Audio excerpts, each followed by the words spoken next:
Beshikligidayoq kuylay boshlagan. O'qishga atay kira olmagan Zulayho Boyxonova 62 yoshda.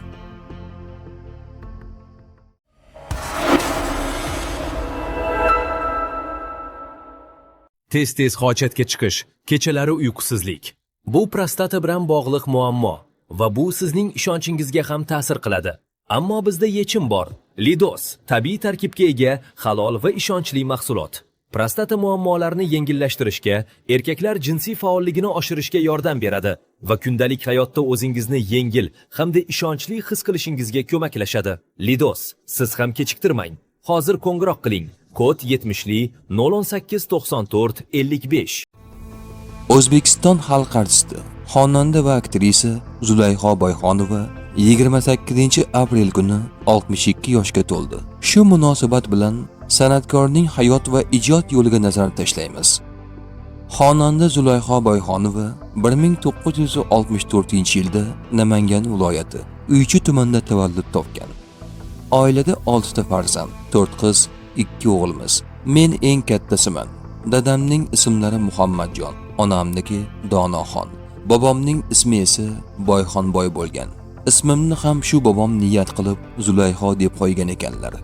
Onamning aytishlaricha, beshikda yotgan paytimda u kishi alla aytsalar, men ham ovozimni chiqarib, qandaydir kuy aytib uxlab qolar ekanman. Shuning uchun birinchi xirgoyim beshikdan boshlangan deyman. Keyin maktabga chiqqanimda birinchi ustozim san'atni yaxshi ko'rishimni bilib, tadbirlarda menga ashula ayttirardi. Onam buni bilgach, "Voy, sen ashula aytdingmi? Mening urug'imda ham, otangning avlodida ham ashula aytadiganlar bo'lmagan. Sen kimga o'xshading? Shu erkaklarning ichida uyalmasdan mikrofonni ushlab ashula aytasanmi? Keyin hamma bu qiz Donoxonning qizi deydimi" deganlar. 1980-yilda o'rta maktabni tamomlagan xonandaning otasi uni san'atkor bo'lishini istamaydi. Shu sabab Zulayho o'sha yili pedagogika yo'nalishida o'qishga hujjat topshiradi-yu, lekin kira olmaydi. San'atkor bo'lishimga oilamdagilar qarshi bo'lishgan. Shuning uchun birinchi yili Namangan pedagogika oliygohiga hujjat topshirganman. O'shanda dadam bilan dasturxon boshida kelishib olganmiz. Agar o'qishga kirsam, pedagog bo'laman va san'atni unutaman. Mabodo kira olmasam, keyingi yili o'zim xohlagan oliygohga boraman deganman. Shu sabab imtihonga tayyorlanmay, o'yin-kulgi bilan vaqt o'tkazganman. Chunki kira olmaslikdan umidvor edim. Imtihonda hamma ish qilib kiray desa, men ichimda ilohim yiqilgan bo'lay deb turardim. Kira olmaganimni bilib, juda xursand bo'lganman. Keyingi yil san'at oliygohiga kirdim. O'shanda talabgor ko'p bo'lib, shartlar qiyinlashtirilgan edi. 5000 abituriyentdan 11 kishi o'tgan.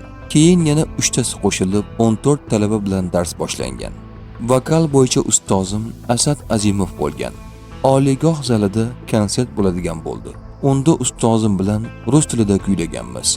Birinchi marta sahnaga chiqqanim uchun hayajondan qo'llarim qaltirardi. Shu domla qo'limni ushlab, kuylab, o'sha vaziyatdan chiroyli olib chiqib ketgan. Bu chiqishimni ko'rgan rektorimiz keyin meni Ishoq Katayevga ro'para qildi. Ovozimga qarab, Italiyaga o'qishga ham taklif qilishdi. Lekin maqom qon-qonimizga singib ketgani uchun operani tanlamadim, degan xonanda. O'qishni bitirishim bilan Baxtiyor Ixtiyorov Muqimiy teatriga ishga taklif qildi. Lekin yo'llanma bilan Qashqadaryoga yuborishgan. U yerda 3 oy ishlab, yana poytaxtga qaytdim. Yangi yil arafasida Toshkentga kelganimizda Muqimiy teatri direktori Bahriddin Nasriddinov bilan ko'rishib qoldik. Keyin domla meni yana teatrga taklif qildi. Shunday qilib teatrga borib qoldim. Ishimni Nurxondagi bosh rol bilan boshladim. Keyin Bahodir Yo'ldoshev Yorqinoyni sahnalashtirishga keldi. Asar Nodira Begimga o'zgardi. Bahodir aka, Zulayho, Nodira Begim rolida ko'proq sizni ko'rayotgandim dedi. Vaqt o'tib spektakl qo'yildi va bu menga ko'p muvaffaqiyatlar keltirdi.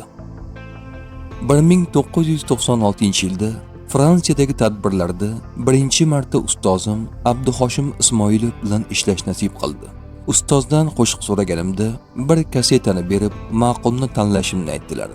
O'shanda Gar sog'insam"ni tanlab ijro etganman. Abduhoshim Ismoilov intervyularda aytishicha, u marhum Habiba Oxunovaga qo'shiq yozish niyati bo'lgan, lekin bu nasib qilmagan. So'ng Zulayho Boyxonovaning ovozida Oxunovaning ovoz ohangiga o'xshashlik borligi uchun Zulayho Boyxonovaga qo'shiq yozib, hamkorlikda ishlashni boshlagan.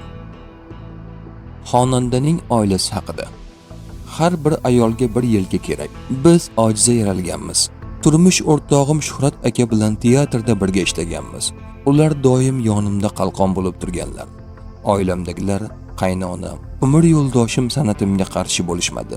Men ham qo'limdan kelgancha qaynonamning xizmatini qilganman. 2 farzandimiz bor. Namunali oilalar bilan quda bo'ldik.